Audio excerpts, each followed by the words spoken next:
Hi there guys, Boyd here again with Sci-Fi Model Action.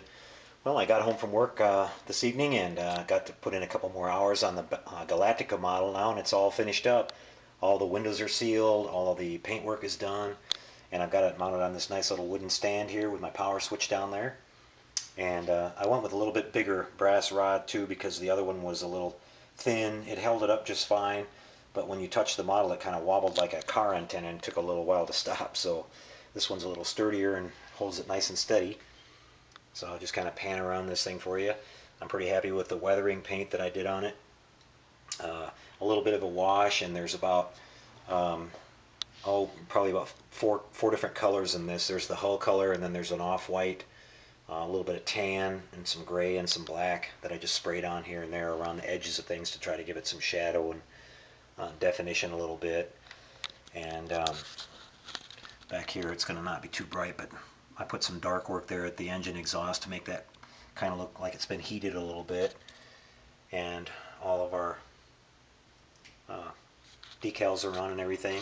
I went in today and painted these red details on the and to replace those decals, and I made these little end caps. I noticed it on the screen that those were usually always closed on the front side, so maybe you can see our little Glactica name on there. Got that on both sides. And so things turn out pretty good. I'll turn the lights on here for you. And you can see now our lights, now that Micro Krystal Klear is all dried up, you can see that it's toned down the lights quite a bit. Nothing's taken over anymore.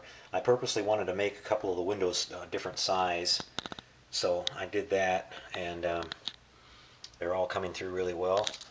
Now here in the back, I took another one of Model Man Tom's suggestions, and that is the lens was made out of a cut up plastic milk carton. That plastic is nice and opaque and kind of frosted looking already, so I just tinted it blue and then made another separate piece there for that top one and tinted that red, and put that in, and let me see if I can turn it a little bit better. That turned out pretty good. It's lighting up just right. It's not glaring at you, and it's got a nice engine looking kind of glow to it, so really happy with that. And I'll get you a look at the other side here. Now you can see our little windows all came through. Like I mentioned earlier, I used the smallest bit I could use in my Dremel set to get those windows as in scale as I could, and they might be just a little too big, but I kind of made them look as good as I could. That's about as small as I could go. And here you can see we've got our lights on the bottom. Those really turned out good too. So, and our little launch tubes. Again, I went back and watched the show a little bit, and those tubes were never lit up like that.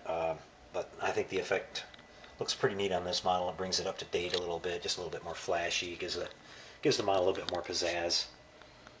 So that's our Battlestar Galactica. I really enjoyed building this one. Like I said, you can find these models out there. They're outrageously priced because they're rare.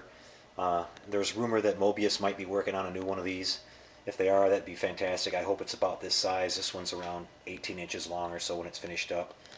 And it's a nice scale to display. So there's the Battlestar Galactica.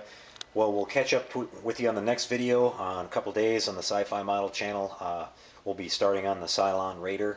We're going to do some lighting on that, and we get to put in that nice custom cockpit that I showed you in the review of it.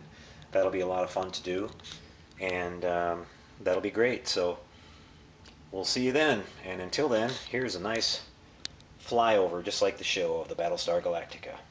Take care, everybody, and happy modeling.